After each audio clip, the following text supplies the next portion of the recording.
So, as we all know, Sony has released details on its latest new gadgets, which includes more information on how much it costs and when we can actually expect to see it in stores. My goal today is to give you the details on these items, what they should be capable of, as well as what I think of the latest new gadgets. With that being said, here's what we know. PlayStation will be releasing a brand new handheld similar to Nintendo Switch, but with a catch. This new handheld, which will be called the PlayStation Portal, formerly known as Project Q, which will be a revamped version of PlayStation's older handhelds like the PSP and the PS Vita. This handheld will include an 8-inch LCD screen, which is capable of 180p resolution and 60Hz refresh rate, which in my opinion, this should look fairly decent for the size of the screen. Now, what Sony has done is split the DualSense controller in half, which should feel a bit familiar for those who have PS5s already. Now, Sony has stated that this will have all the familiar features as the original DualSense controller, as far as the trigger and the vibration features. Also, this handheld will have a 3.5 headphone port, but sadly will not include any Bluetooth capabilities, as you'll have to opt in for PlayStation's brand new Link feature, which I'll explain a little more later in the video. Now, here's where things get super interesting. If you ask me, this handheld will not be able to store any games on the device,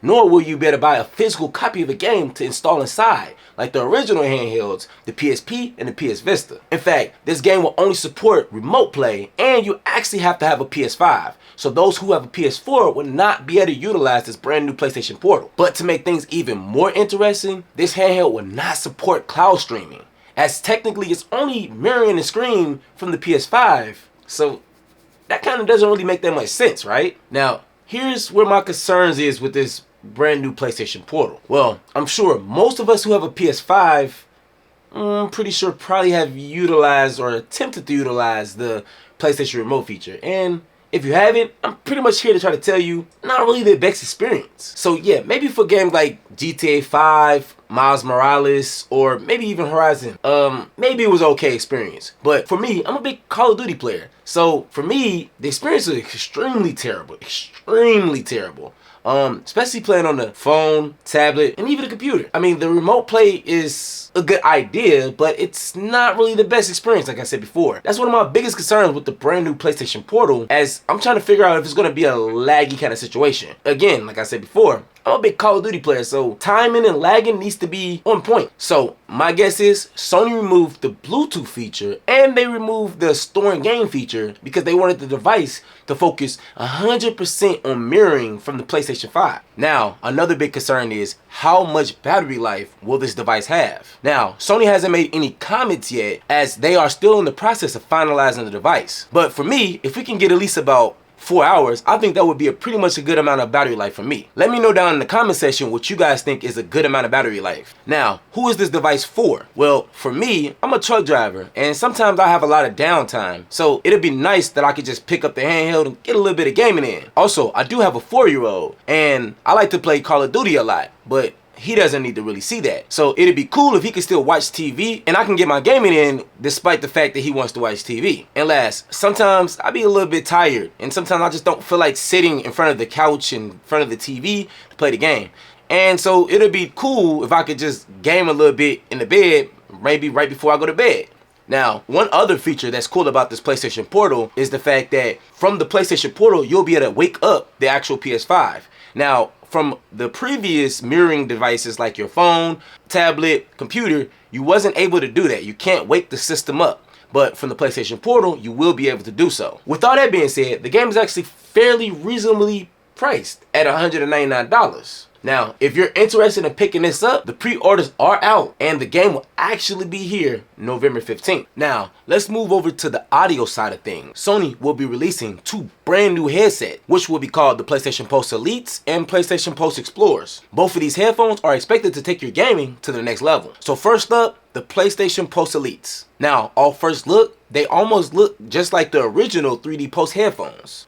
It's almost kind of like they're involved a little bit. But make no mistake, these are definitely different than the original Pulse 3D headphones. For start, on the left side of the headphone, it will have a retractable mic.